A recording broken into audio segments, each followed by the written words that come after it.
रूपक आपसे जो है हम बात करेंगे थोड़ी कैपिटल मार्केट वाले थीम स्टॉक्स पे। बहुत वॉलेटाइल काउंटर रहते हैं और अब देखा जाए तो बीएससी एंजल वन कल गिरावट भी आ रही थी, लेकिन हमारे जो सोर्सेज बता रही थी ना स्वदेशी का आज एक अहम बोर्ड सेबी की बोर्ड मीट है जहाँ पे जो वायदे बाजार के कॉन्ट्रैक्ट्स हैं लॉन्ग टर्म, वो शायद आज पार्ट में ना हो और डिस्कशन भी ना हो। जो वीकली एक्सपायरी को जो प्रपोजल है कि उसको एंड कर दिया जाए।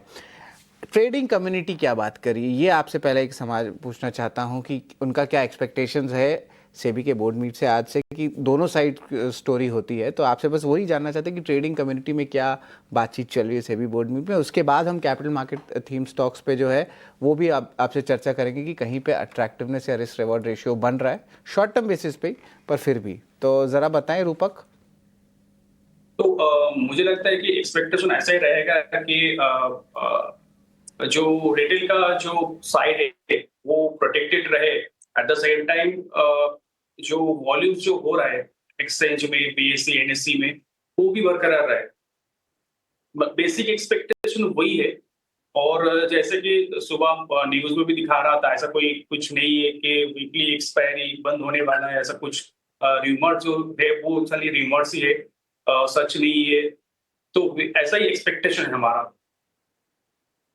और टेक्निकली बात करें तो बीएससी का, पर्टिकुलरली बीएससी का बात करें, स्टॉक की बात करें तो बीएससी का ना एक सिग्निफिकेंट सपोर्ट है 2100 पे।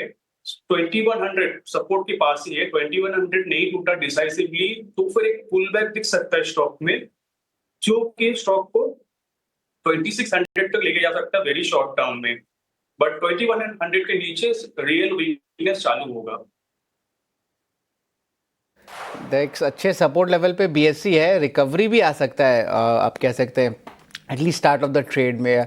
Harish ji good morning, Sharad here. Value unlocking पे जो है बहुत सारे न्यूज़ फ्लोज आ रहे हैं। वैल्यू अनलॉकिंग का जब मैं बात करता हूं तो जो लिस्टेड कंपनीज है उनके आर्म्स की जो लिस्टिंग को लेके कैनरा बैंक के लिए भी एक न्यूज़ फ्लो आया है। कैनरा रोबेको एएमसी, इनको फाइनल ऑब्जर्वेशन सेबी के जरिए आ गया आरएचपी का। और गेल, इनकी सिटी गैस डिस्ट्रीब्यूशन आर्म, इनका भी लिस्टिंग आ सकता है।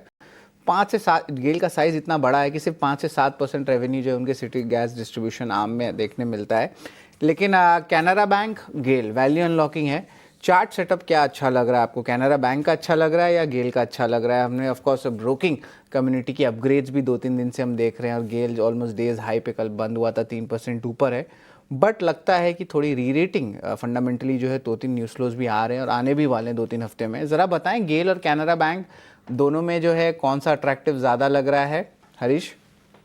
Good morning Sharad ji. Good morning. बिल्कुल, अगर देखा है तो कैनरा बैंक की पहले बात करते हैं, डिस्कस कर लेते हैं। तो मुझे लग रहा है कि कैनरा बैंक के देखिए क्लियरली आउट परफॉर्म स्टॉक है, जिसमें अगर पीएसयू बैंक्स में देखा है तो क्लियरली एक पॉजिटिव मोमेंटम लेके चल रहा है। जब भी थोड़ा भी बाउंस डिप आता है वहां से शार्प बाउंस देखने मिल रहा है। तो फिलहाल देखा है तो देखिए ऑलमोस्ट स्टॉक प्राइस जो है, अगर शॉर्ट टर्म की बात करते हैं पहले, तो 103 से लेके ऑलमोस्ट अभी 112 तक बाउंस किया है। तो मुझे लग रहा है कि यहाँ पे थोड़ा बहुत मोमेंटम फिजल आउट हो सकता है, क्योंकि रेजिस्टेंस जोन दिखाई दे रहा है 115 के लिए शॉर्ट टर्म के लिए। लेकिन मेरा ओवरऑल अगर पर्सपेक्टिव से देखते हैं तो लॉन्ग टर्म के लिए बिल्कुल यहाँ पे एक क्लियरली एक तेजी का इंडिकेशंस दिखाई दे रहे हैं, जो हायर टॉप हायर बॉटम भी है। मुझे लग रहा है कि एक बार 115 का लेवल अगर निकल जाता है तो मुझे लग रहा है कि एक बड़ा सा रैली यहाँ पे देखने मिल सकता है, जो कि फ्लैग पैटर्न का ब्रेकआउट बन जाएगा। तो उसके बाद मुझे लग रहा है कि 123 124 लेवल्स के लिए एक ओपन अप हो सकता है। तो मुझे लग रहा है कि कैनरा बैंक लॉन्ग टर्म के लिए बिल्कुल बाइंग करके रखना चाहिए। शॉर्ट टर्म में मुझे लग रहा है कि ट्रेडिंग पर्सपेक्टिव थोड़ा वेट करना चाहिए डिप के लिए। डिप आए तो मुझे लग रहा है कि 109 108 के आसपास, तो वहां पे बाइंग कर सकते हैं। उस टाइम पे स्टॉप लॉस मेंटेन करना चाहिए 104 का कैनरा बैंक में। अगर गेल की बात करते हैं, देखिए गेल में अभी तक देखा है तो कंसोलिडेशन में ही है स्टॉक प्राइस। अभी भी मुझे लग रहा है कि यहाँ पे थोड़ा कंसोलिडेशन एक्सटेंड हो सकता है, क्योंकि ऊपर की ओर मल्टीपल रेसिस्टेंस जोन से अभी भी देखा है तो 185 186 के आसपास। तो मुझे लग रहा है कि यहाँ पे थोड़ा वेट वेट करना चाहिए गेल के लिए। जब तक 185 के ऊपर नहीं निकलता है, मुझे लग रहा है कि गेल में थोड़ा कंसोलिडेशन हो सकता है। थोड़ा वेट करे और वेट एंड वॉच करे। 185 के ऊपर निकल रहा है तो वहां पे बाइंग करने की राय रहेगी गेल में।